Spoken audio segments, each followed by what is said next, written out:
If Jim's not here, if he comes later, we'll just take him a bit later. Anthony, that leaves us with you. Mr. Rimell. Mr. Rimell's on page 143. Welcome. Nice to see you here. Good to see you as well.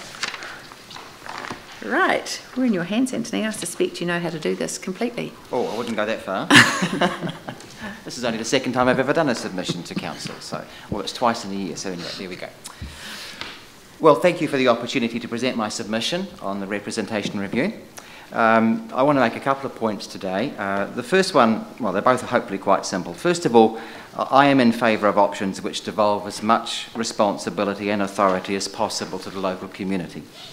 Our 3 yearly horse races, be it the nationwide government or local body representation, is a vital part of democracy, but I think the foundation of a true democracy is power of the people, by the people and for the people, that old-fashioned notion which somehow seems so quaint to some.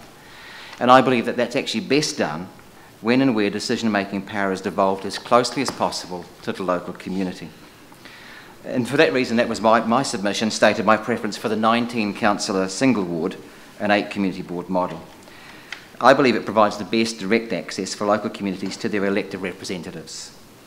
For me, the 19 councillor single ward model in particular brings us much more in line with nationwide averages for representation. And I think the more direct and intimate access to a councillor and board member that an individual and her community group has, the more empowered I believe she both feels and in fact is. Now, better ratios of representatives to people doesn't always guarantee quality engagement, but I believe it certainly enhances the opportunity for that. And the more I see my councillor and the community board members being accountable to my local community, the more engaged I wish to become. And I suppose the joy of this process is that different views come, and I happen to believe quite the reverse of the previous submitter, that in fact smaller single member boards are more likely to be more diverse and more representative, because by nature you're connecting with the people from an area and you're seeing it. So that's the first part. I mean, the comments I got in there are already there. I don't propose to get into any detail today. I guess my second point that I want to make is to take a moment actually to do something which may be rather boring to some, but that is actually to thank the council and the council staff for the quality of work that's actually gone into this particular process. I happen to believe that there's been an awful lot of engagement, certainly prior to these coming out.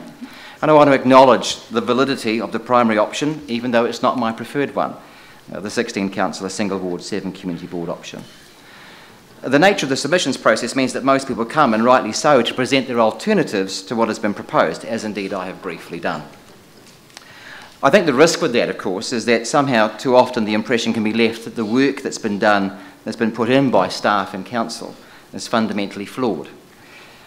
Now, of course, that can be so sometimes. Even with the best staff and the best intentions, proposals can see the light of day that in hindsight should have remained fully closeted away. And my first submission, as far as I'm concerned, related to one of those. But we're not here to re-debate that.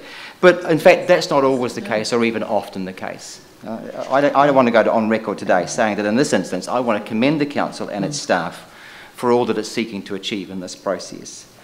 No doubt that there are some specific boundaries that people will wish to see moved, and no doubt questions around the representation of the Banks Peninsula community, which has already been mentioned, they'll continue to exercise your collective minds. And of course, no doubt those like me who prefer another model will continue to push for that. That is as it should be, that's democracy at work. And in my case, for example, I'm fully aware that one of the challenges of the 19 councillor model that I prefer is the higher cost. A real difficulty in a time of tight financial constraints and already significant rates rises. And were one of you to be asking me that question, hopefully I've just answered it for you, because I know that that's one of the issues that people have raised with it. But the joy of this process, I think, is that people get to bring those and to be asked questions and to debate them. And there will always be competing priorities in any proposal. I think the sign of a robust proposal is when people can acknowledge the rationale for the decisions that have been taken, even if they do not fully agree. And again, I make my point. For me, I prefer the 19 councillor model. I think that is more representative. I think it's better value. I acknowledge the costs. But also I believe that in a positive, robust approach that this one has been, I believe that the outcomes are such that you can be justifiably proud of your efforts and those of your staff. Of course, you will listen to my submission and submissions of others. and I'm hopeful you see the value of an even greater increase in the number of councillors. Otherwise, I wouldn't have come today. But in this instance, I'm confident that if you choose not to amend the 16 councillor single ward, 7 community board proposal in my favour, so to speak, you will still have come up with a model that I believe will stand our city in good stead for years to come. I think you've not allowed purely political considerations to drive your decision making, but have truly sought to place the interests of the people of Christchurch to the fore. So well done. For what it's worth, you have actually raised the confidence of this ratepayer in the council and its staff through this proposal, and for that I am thankful. Thank you very much indeed, Anthony. That was lovely. Are there questions? Andrew. Thank you very much indeed for the submission. Now, I note from the submission you are in Sydenham.